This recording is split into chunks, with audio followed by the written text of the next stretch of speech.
મુંબઈથી ભાવનગર કેવી રીતે આવે? બસ કાપે જેમ આપણે કીધું મેં કે એક સમય એવો હતો કે હવે આ બધું થયું. મારા બાપુજી હંમેશા એક વાત કહેતા અમને, અમે નાના હતા ને ત્યારે આમ શેરીમાં બેસે આગેવાન ત્યારે વાત સાંભળતા એમ. એક સમય એવો પણ બોમ્બેમાં આવ્યો હતો કે ગુજરાતીઓને ભગાડો અહીંથી.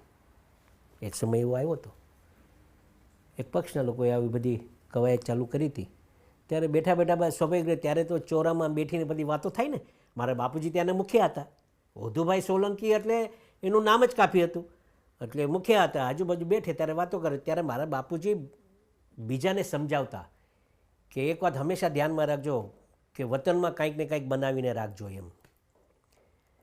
ભગવાન ન કરે ને ક્યારેક એવું બનાવ બને તો તમારે માથું ઢાંકવા માટે તમારું વતનમાં કંઈક ને કંઈક રહેવું જોઈએ. તમને હું કહું કે આજે જે મોટાભાઈ પરસોત્તમભાઈ સોલંકી જ્યાં ભાવનગરમાં નિવાસ કરે છે મીરા કુંજમાં, એ સમયે આજુબાજુમાં કાંઈ બંગલા નહોતા. મારા બાપુજીએ ત્યારે ભાવનગરમાં એ બંગલો બનાવીને રાખ્યો હતો. આજુબાજુ હાવ ઉઘાડ હતું. અને મીરા કુંજ, મારી બાનું નામ મીરામાં હતું, અને મીરા કુંજના નામે એ આખો બંગલો મારા બાપુજીએ બનાવીને રાખ્યો હતો. એટલે હંમેશા એ અમને વતનની હંમેશા મારા બાપુજીના એ સ્મરણ, એ વાતો અમારા મગજમાં બેઠી ગઈ હતી કે વતનમાં કંઈક ને કંઈક આપણે બનાવીને રાખવું જોઈએ. મારા બાપુજીએ બંગલો બનાવ્યો તો અમારે અવર જવર ચાલુ થઈ.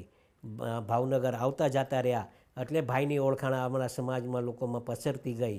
અને એને ખબર હતી કે ભાઈ કોઈક એવો કોળીનો દીકરો ત્યાં બેઠો છે જે આખું સામ્રાજ્ય બોમ્બેમાં ચલાવે છે.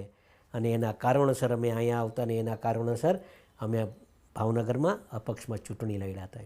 હું એ જ મુદ્દા ઉપર આવતો તો. જુઓ, મુંબઈમાં ફાનસ હતી અને ભાઈનો ભાવનગરમાં પાવડો હતો. એ ઘટનાક્રમ શું હતો? કેવી રીતે પહેલી ચૂંટણી કેવી રીતે લડ્યા ગુજરાતમાં પાર્લામેન્ટની? બસ અમારે તો સમાજ ચોટી પડ્યા હતા. બીજા લોકોને પણ એવું હતું કે ભાઈ કોઈક એવો વ્યક્તિ આવ્યો છે જે ગરીબોના બેલી બનીને આવ્યા છે એમ. અને વાતો સાંભળી હોય ને ઘણા લોકોએ. અમે જે કાર્ય હતા બોમ્બે કરતા, ત્યાં સામૂહિક વિવાહ કરતા. અમે અમારા તો સમાજના સામૂહિક વિવાહ કરતા જ આવતા. પણ અમે મહારાષ્ટ્રમાં હું કહું, છાતી ઠોકીને આજની તારીખમાં કહું, મહારાષ્ટ્રમાં મરાઠા લોકોના સમૂહ લગ્ન કોઈકે કર્યા હોય બોમ્બેમાં પ્રથમ, તો એનું નામ પુરુષોત્તમ સોલંકી છે. અમે મારા બાપુજીના સમયથી અમે એ મહારાષ્ટ્રમાં, કેમ કે બહુ ગરીબાઈ મરાઠીઓની હતી એમ. અને સમૂહ લગ્ન અમે મરાઠીઓના બી સાથે, અમારા સમાજ સાથે એના પણ સમૂહ લગ્ન અમે સાથે ફેરા ફરેલા છે, સાથે ફેરા ફરાવતા. એટલે એ ખ્યાલ તો હોય ને લોકોને કે શું કામગીરી કોઈ પણ વ્યક્તિ હોય એનો ભૂતકાળ એના પાછળ પાછળ આવતું હોય છે.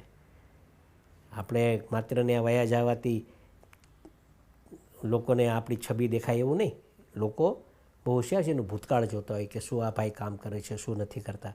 તો એ ભૂતકાળ લોકોના ધ્યાન ઉપર આવ્યું ને લોકોએ અહીંયા પ્રેમથી મતો આપ્યા.